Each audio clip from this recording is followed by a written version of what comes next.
शिवसेना की जो विधायक है मनीषा कायंदे वो कह रही हैं कि दिशा को इंसाफ मिलना चाहिए, इंसाफ की मांग उनकी तरफ से की गई। सुनिए। दिशा सालियन के पिताजी पहली बार कोर्ट गए हैं। अब तक उनके फैमिली मेंबर आज तक उन्होंने कोर्ट का दरवाजा नहीं खटखटाया था और पहली बार वो कोर्ट गए हैं। और हम किसी का भी नाम नहीं ले रहे, मगर दिशा सालियन की मृत्यु ये एक आत्महत्या थी या कोई साजिश थी, ये पता चलना चाहिए, इतनी हमारी मांग है। वहीं उद्धव गुट इस पूरे मामले की जांच के खिलाफ है। दिशा सालियान केस पर सियासी संग्राम ऐसे में छिड़ता दिखाई दे रहा है। शिवसेना उद्धव गुट ने पलटवार किया है, याचिका के पीछे राजनीति साजिश का आरोप लगाया है और मर्डर शब्द के इस्तेमाल पर भी आपत्ति उनकी तरफ से जाहिर की गई है। पुलिस की जांच में वो मामला एक्सीडेंट का निकला था, ये उद्धव गुट का दावा है। महाराष्ट्र में औरंगजेब का मुद्दा उल्टा पड़ गया है और ऐसे में ध्यान भटकाने के लिए दिशा केस को हवा दे रहे हैं उद्धव गुट ने ये आरोप लगाए हैं। महाराष्ट्र को बदनाम कर रहे हैं ये भी कहा है। वहीं शिवसेना उद्धव गुट को बदनाम किया जा रहा है, यह भी दावा उनकी तरफ से किया गया। चुनावों से पहले जानबूझकर मुद्दा उठाया जा रहा है, ये एक अलग एंगल देने की कोशिश उद्धव गुट की तरफ से की जा रही है। उस समय उन्हीं की सरकार थी, ऐसे में कई प्रश्न जो चल रहे हैं वो परेशान कर रहे हैं। संजय राउत को इस पर क्या कह रहे हैं, रेखा शर्मा कैसे उन्हें जवाब दे रही है, दोनों को आपको सुनवा रहे हैं।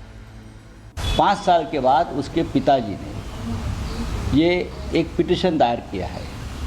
ये पिटीशन के पीछे क्या राजनीति है ये पूरे राज्य को मालूम है। उस मामले में जांच पूरी हो गई थी और जांच में बहुत से तथ्य जो सामने आए हैं वो भी ऑन रिकॉर्ड है। 5 साल के बाद अब एक राजनीति हो रही है, इसलिए राजनीति औरंगजेब का विषय महाराष्ट्र में ये लोग नहीं चलाया पाए और उनके ऊपर उलट गया औरंगजेब। एक युवा नेता जो अच्छा काम कर रहा है उसको बदनाम करने की एक कोशिश है, हमारे पार्टी को बदनाम करने की एक कोशिश। जब से ये उनका मर्डर हुआ था, मैं तो कहूँगी तब से ये सभी की डिमांड थी और आम जनता की भी थी कि ऐसे एक यंग लड़की चली जाए और उसके ऊपर बिल्कुल बंद कर दिया जाए केस। उस समय उनकी सरकार थी, इस पे कोई कार्रवाई नहीं की गई, बचाया गया लोगों को। मैं ये नहीं कहूँगी XYZ कौन था उसमें इन्वॉल्व, क्योंकि वो कोर्ट का है, लेकिन कुछ तो ऐसा हुआ है जिसको छुपा रही थी सरकार और उसका इन्वेस्टिगेशन, और जो साफ होते हैं उनमें CBI इंक्वायरी में भी साफ निकल के आएंगे। उनको चाहिए कि ये इन्वेस्टिगेशन होने दें ताकि उनके ऊपर जो भी लगा दाग जो है वो साफ हो। इस पर प्रश्न पूछे जा रहे हैं बीजेपी की तरफ से लगातार। नीलेश राणे विधायक बीजेपी क्या इस पर कह रहे हैं, सुनिए। पे बैठ चुकी है 2022 में, तो जब 2022 में SIT बैठ चुकी है उसका हमने क्या मांग की, एक तो उसका CDR वो दिन का चेक हो जाना चाहिए जिस दिन का मर्डर है। फॉरेंसिक लैब का जो रिपोर्ट है वो अभी तक किसने देखा नहीं है, क्योंकि 70 दिन के गैप में CBI को एंट्री नहीं दिया था महाविकास आघाड़ी की सरकार ने। बहुत सारा डिस्ट्रक्शन ऑफ एविडेंस तभी हो चुका है। उसमें से एक नया जब अपने को एंगल देखना है तो पहले डिस्ट्रक्शन ऑफ एविडेंस, ये भी एक क्रिमिनल ऑफेंस है, पहले उसको ढूंढना पड़ेगा। ये सारी चीज़ें एक मर्डर केस, मर्डर मिस्ट्री की तरफ लेके जाती है। इस देश में किसी को भी क्राइम करने का अधिकार नहीं है। जो क्राइम करेगा भले कितने भी बड़े बाप की औलाद हो, उसको इसी देश में, इसी कायदा, इसी कोर्ट को उसको जवाब देना पड़ेगा और वही तो हमारी मांग है। कह रहे हैं पॉलिटिकल वेंडेटा है और मैं जो है इस मामले को कोर्ट में। एक बात बताइए, पॉलिटिकल वेंडेटा, उसमें उनके फादर कहाँ से आए? दिशा सालियान के फादर कहाँ से आए? दिशा सालियान के फादर ने इंटरवीन किया है, उन्होंने कोर्ट में पिटीशन किया है। वो कोई पॉलिटिकल पार्टी से है क्या?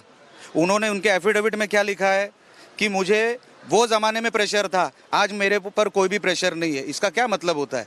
ये सब दिखावा है, किसी को बचाने के लिए सारी साजिश चालू है, पर कितनी भी कोशिश महाविकास आघाड़ी या खास करके UBT करेंगे वो फ़ायदा नहीं है, असली मुजरिम जेल में जाएगा।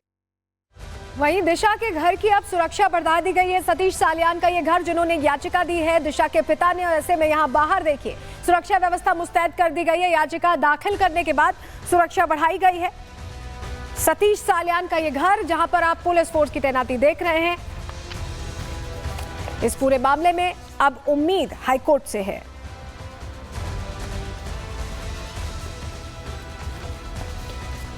2020 का ये मामला कैसे सुशांत से लिंक्ड है, कैसे दोनों ही मामले आपस में जुड़े हुए हैं, दोनों ही मामलों में अभी भी सच्चाई का इंतजार है, जरा आपको समझा देते हैं। 8 जून 2020 को दिशा सालियान की मौत होती है। दिशा सालियान पहले सुशांत सिंह राजपूत की मैनेजर हुआ करती थी।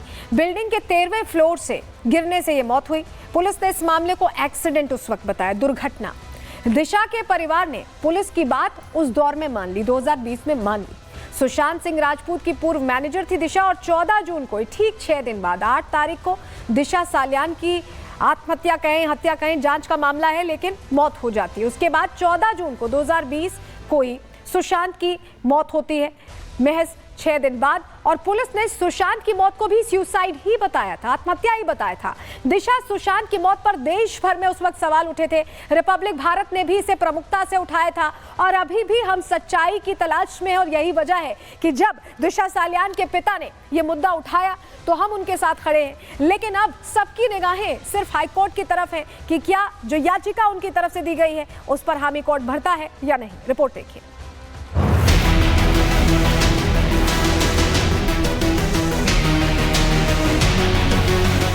दिशा सालियान और सुशांत सिंह राजपूत की डेथ मिस्ट्री ने एक बार फिर महाराष्ट्र की सियासत में भूचाल ला दिया है। दिशा के पिता सतीश सालियान ने अपनी बेटी को इंसाफ दिलाने के लिए हाईकोर्ट का दरवाजा खटखटाया तो महाराष्ट्र बीजेपी और शिवसेना शिंदे गुट के नेताओं ने दिशा को इंसाफ दिलाने के लिए आवाज बुलंद कर दी।